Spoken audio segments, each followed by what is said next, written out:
Member for Berkeley. Thank you, Madam Acting Deputy Speaker, I think it is.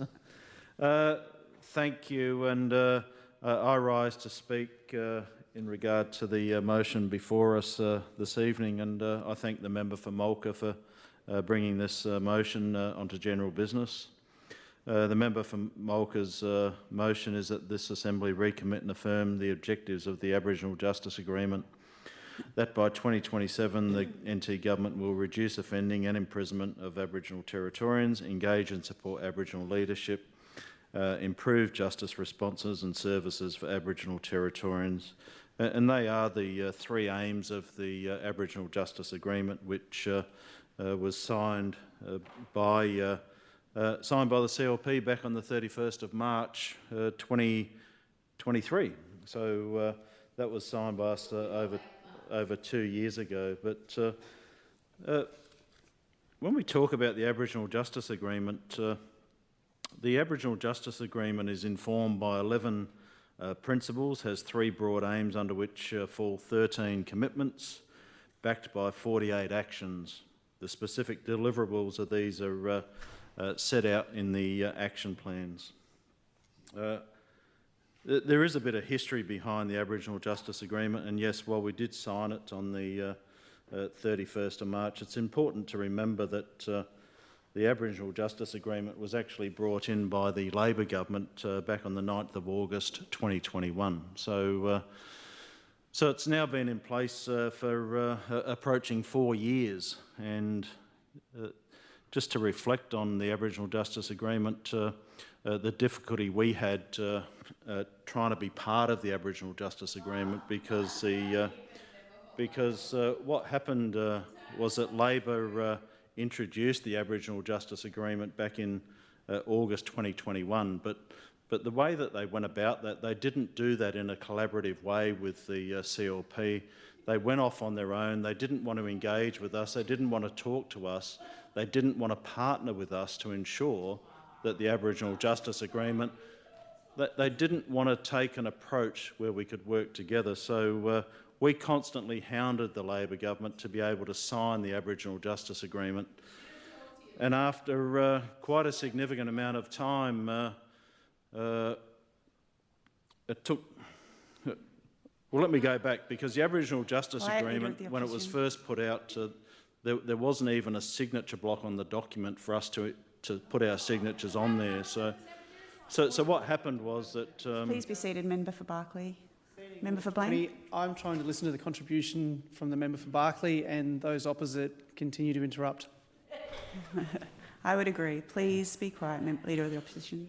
Member for Berkeley. So when it came to the Aboriginal Justice Agreement, the CLP wanted to take a genuine bipartisan approach to the Aboriginal Justice Agreement. But when the Aboriginal Justice Agreement came out in August 2021, there was no signature block, no engagement with the CLP, no ability for us to even sign and work with the government.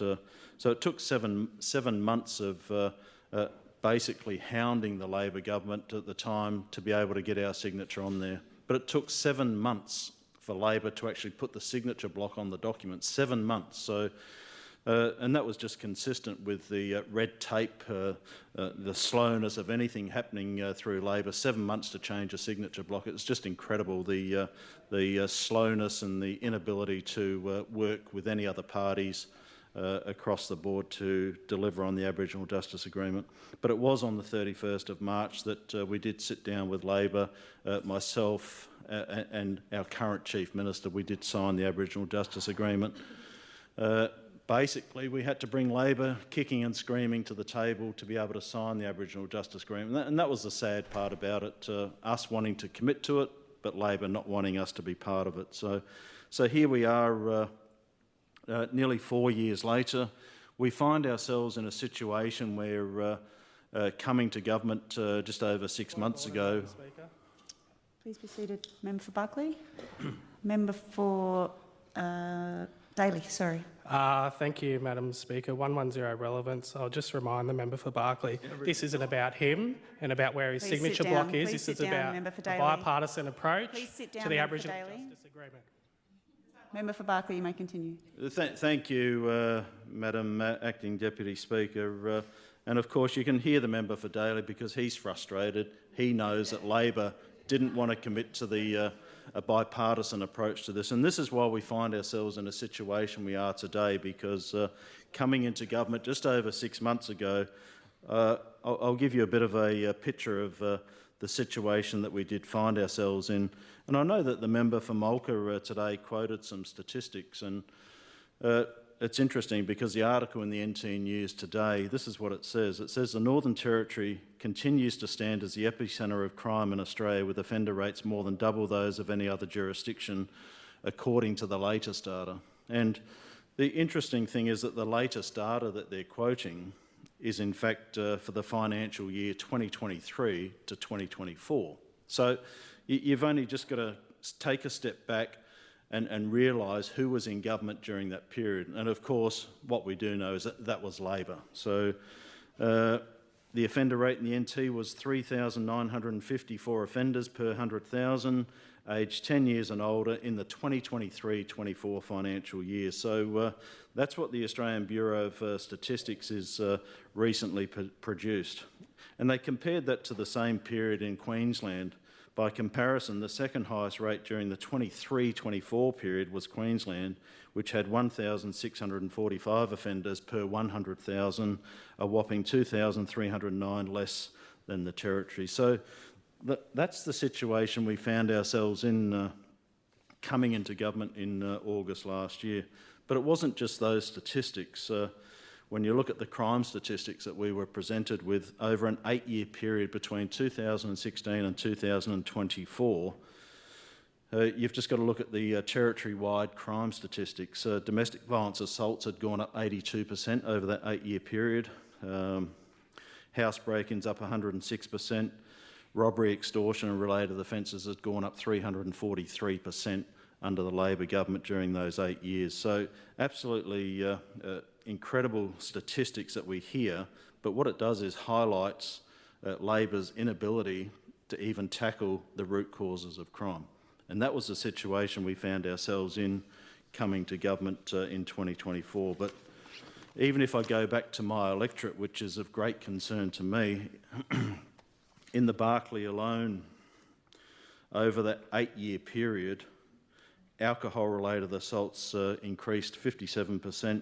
Domestic violence assaults in Tennant Creek increased under Labor's 8-year reign by 101%. Total offences against the person were up 80%. House break-ins increased 243% in the 8 years under Labor. So that gives a bit of a picture of what we were faced with coming into government. But people often ask me why, and so you often hear Labor talking about bringing in this Aboriginal Justice Agreement back in August 2021, but there's a lot more history to Aboriginal law and justice in the Northern Territory than the Aboriginal Justice Agreement. And you've only got to go back and read extensive reports like the Little Children Are Sacred report. The Little Children Are Sacred report was published back in 2007. And there's some really interesting information in the Little Children Are Sacred report, because if you go back and read it, and I'll quote some of the commentary in that particular report because it gives a bit of an idea of how we got to the situation we find ourselves in today. So in 2007, this is what the Little Children Are Sacred report said. And I quote, it became clear during the inquiry's consultations and based on what the inquiry learnt about law and justice committees that some headway might be made in relation to reducing criminal behaviour in Aboriginal communities, including sexual abuse of children and the overrepresentation of Aboriginal people in the criminal justice system, if there was increased Aboriginal participation in the operation of the criminal justice system, development of community-owned justice processes. So that's what the Little Children Are Sacred report said, but it also spoke about a particularly well-liked and well-respected program in the Northern Territory. And it says that in 1995, the Northern Territory Government initiated the strategy called the Aboriginal Law and Justice Strategy. This strategy was a response to recommendations of the Royal Commission into Aboriginal deaths in custody, and the Aboriginal Law and Justice Strategy was run from the Office of Aboriginal Development. So, of course, back in 1995, we were under a CLP government. The Aboriginal Law and Justice Strategy was designed back then to achieve, at a community level, the strategy would invest in Aboriginal social and community development and building of local strengths to address community concerns. The strategy would also formalise community justice plans. At a regional level, the strategy would establish participatory decision-making arrangements. At a territory level, the strategy would develop policies for priority and emerging issues affecting Aboriginal people. The Aboriginal Law and Justice Strategy commenced in practical terms back in 1995 in the community of Ali Kurung. The Aboriginal Law and Justice Strategy was also introduced in Larger Manu in 2000, then in Yuendamu in 2002. And there was a strong connection, which still remains today, between Ali Kurung, Larger Manu and Yuendamu, and of course that's the Warlpiri language group.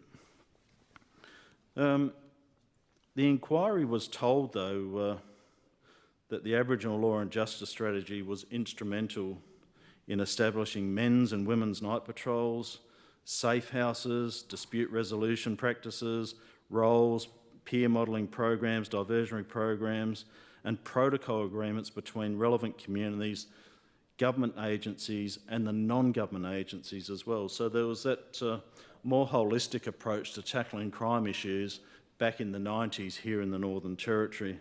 In fact, I do remember being part of establishing the very first women's safe house in Ali Kurung back in 1997. So that was some of the things that came out of the Aboriginal Law and Justice Strategy.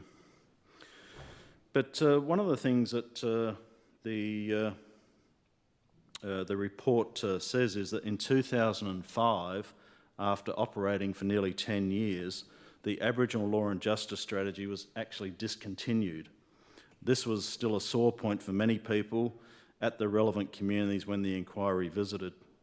The inquiry found that it couldn't actually ascertain why the Aboriginal Law and Justice Strategy had stopped. And of course, the Labor government had been in place then from 2001 to 2005, and after a very short time in government, scrapped the Aboriginal Law and Justice Strategy without any consultation with the people that it was there working with. So that, and here's a quote from a Warlpiri male elder that says this: "When the Law and Justice Committee fell over, it broke people's spirits, disempowered them further, and brought shame in the eyes of the community." So that's just a bit of history about Aboriginal law and justice in the Northern Territory. So you can see that looking at that history, Labor scrapped the Aboriginal Law and Justice Strategy back in 2005, but again in 2008, the Labor government scrapped Aboriginal Community Government Councils. This was a significant turning point for Aboriginal people living in remote areas. I'll get to this a little bit further as I go through the Aboriginal Justice Agreement, because the Aboriginal Justice Agreement mentions that as well. It mentions the impact that losing that leadership in communities has had on people living in remote areas. So 2005, Labor scraps the Aboriginal Law and Justice Strategy. 2008, 1st of July, they scrap remote Aboriginal Community Government Councils. And as I always say, when we hear that word, scrapping community government councils, what it actually meant was the leadership structure in those councils, being the Aboriginal people in those communities, that's what was lost. The leadership structure in those communities was scrapped by the Labor government. That's what was lost in communities. Yes, it was the council, but the most important thing was it affected the people. It disempowered people. They scrapped the leadership in those very communities. That was the turning point Madam Acting Deputy Speaker. So just going through that, I do want to reinforce that as the Aboriginal Affairs Minister, I am committed to working in partnership with Aboriginal communities and organisations to take action that makes a tangible difference on the ground.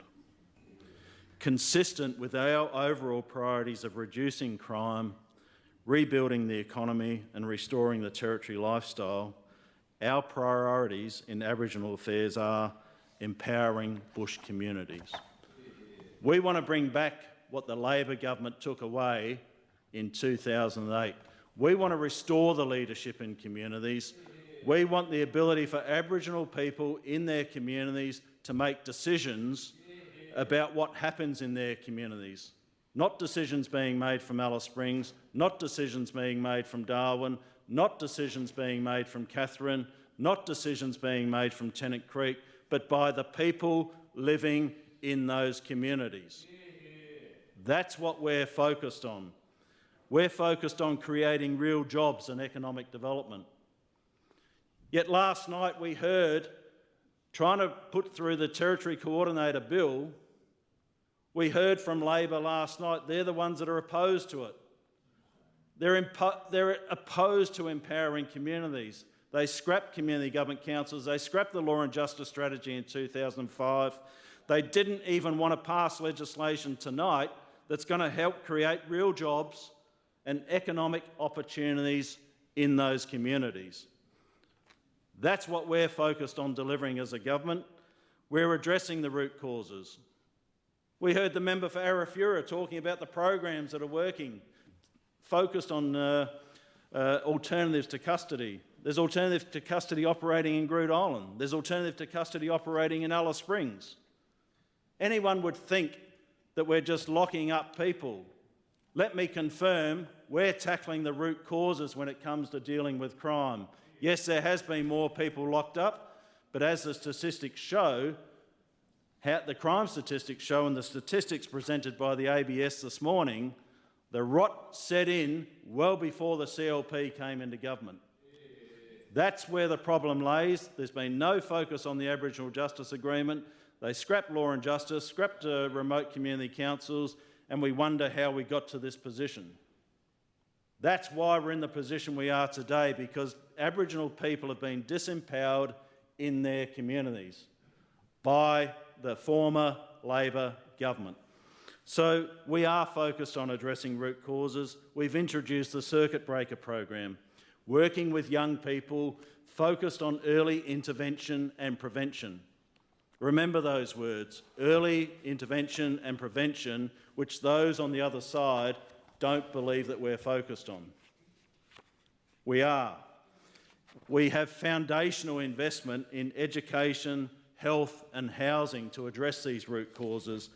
We're partners in a $4 billion agreement with the federal government to deliver 2,700 houses over the next 10 years. We're doing what we can to address the lack of housing here in the Northern Territory. We intend to build 270 homes per year under that agreement. We're partners to an extra $1 billion in education. We're focused on getting kids to school so that they can get an education, so that they can participate in the workforce, so that they can get the literacy, numeracy skills, so that they can participate in the workforce, go on to uni, take on apprenticeships. We want to ensure that every young person in the Northern Territory thrives. That's what our focus is all about. We're focused on delivering better health outcomes. I've been to 2 or 3 graduations where we're getting more Aboriginal people into the health system. We want to see Aboriginal people involved in the health system, delivering health services, supporting their communities right across the board. We're focused on delivering on the root causes, despite what the Labor government is telling everyone over there. So, Madam Speaker... An extension, Minister? Did you want an extension of time? Yes, please. Madam Speaker, might the Speaker be extended 10 minutes pursuant to Standing Order 43? All of those in agreement? Thank you. Thank you. So we're focused on reducing crime, Madam Speaker. It's not all about being tough on crime, it's about addressing the root causes. We've already made legislative changes to address the crime crisis, which was allowed to escalate under Labor. Yes, we have reduced the minimum age of criminal responsibility in line with other states here in Australia. We've introduced new offences for nuisance public drinking, we have tightened bail laws, and we've introduced new mandatory sentencing for assaulting a frontline worker. We don't make any apologies for this. And it's worth remembering and worth considering this. When it comes to Aboriginal Territorians, Aboriginal Territorians are disproportionately represented as victims of crime. There's no doubt about that. What we want to do is ensure that we're protecting Aboriginal people like every other Territorian. Our government is committed to restoring control of communities to Aboriginal people, strengthening service delivery and fostering self-determination, which I spoke about before. We will work with Aboriginal people to empower communities that want a greater say. We've committed to that. We went to the election. It's in our plan, Member for Karama. We want to empower communities. We want to bring back that leadership to communities to make sure people are making the decisions in the best interest of their communities. This will create opportunities for local community members to lead and contribute and enable them to have a more active role in community development and community decision-making processes, I should say. It won't be a one-size-fits-all approach because communities want different things. We want to work with individual communities. We want to work across communities. We want to work with language groups. We want the best model that's going to deliver for Aboriginal Territorians living in remote areas. Already, just on Saturday, the first election over on the Groot Archipelago. Groot is now separated from the East Arnhem Regional Council, and it was one of the most rewarding experiences I had going to Groot and listening to the people on Groot. They were so thrilled to be moving ahead and restoring their council that was lost back in 2008. So overall, the CLP will support communities with infrastructure and management of local assets. We will foster skill development and create job opportunities. We understand that governance must both reflect cultural authority and provide transparency and accountability under legislative frameworks. And as I said, that's why we've made the changes on the Groot Archipelago. The current work on establishing a community-owned governance model in Maningrida, the place-based partnership. We're supporting that. The Country Liberal Party is supporting the place-based partnership over in Maningrida. That's one example. I've spoken about the alternative to custody. If you listen to Labor, we're not doing anything. Well, we are. The CLP is delivering. We will continue to invest in leadership development, including the flagship First Circles program. We want to see young people, we want to see emerging leaders coming through these programs and taking those leadership skills back into their communities and using them to the best advantage of the people that they represent. We are diverting people from the justice system at all stages. There are investments in pre-court diversion. We're investing in boot camps. Madam Speaker, the key elements of the Northern Territory Aboriginal Justice Agreement are particularly relevant. And I do want to talk about the three aims in that Aboriginal Justice Agreement. And it says, and this is consistent with our policy, the justice system plays a critical role in maintaining law and order and community safety. Government agencies and contracted service providers must consider change at every stage of the justice system to make services more relevant and effective for Aboriginal people. But these changes must be led from Aboriginal communities to strengthen families and reduce the likelihood of offending and improve community safety. Once again, this is consistent with our policy about empowering communities. Aim 2 is all about engaging and supporting Aboriginal leadership. Exactly consistent with what we want to deliver in the bush. what Labor took away from the bush. Just a reminder, they scrapped the Aboriginal Law and Justice Strategy in 2005, scrapped community government councils in 2008, introduced an Aboriginal Justice Agreement in 2021, but the reality is we're 16 to 19 years behind where we should be because of the incompetence of the Labor government and their failure to work with Aboriginal people in communities. This is the situation we find ourselves in today because of the failures of the Labor government.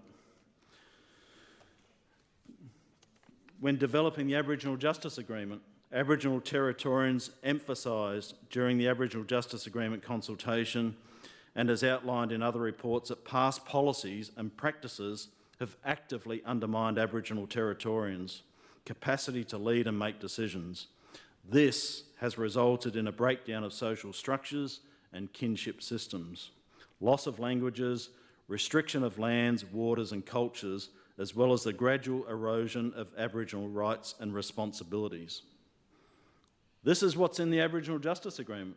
This is what I've outlined, the failure of Labor to deliver on Aboriginal law and justice, scrapping community government councils. It's quoted here in the report. The Aboriginal Justice Agreement says that replacing community councils with shires had an impact on Aboriginal people living in the bush. That's in the Aboriginal Justice Agreement. That's what it says. And that's what we want to fix. These are the changes that the CLP wants to make when it comes to empowering people in the bush. Law and justice groups and community courts also play a critical role at the local level. We are continuing to implement law and justice groups in communities. When it comes to improving justice responses, the agreement recognises the importance of empowering Aboriginal communities to lead and collaborate with government and contracted service providers to ensure that everyone is held accountable for the delivery of services. That's in line with what we want to deliver. We want to empower communities. We want to make sure services are being delivered. We want to hold the government and the non-government services accountable for the services that they're delivering in communities. They need to be delivered in partnership with Aboriginal people.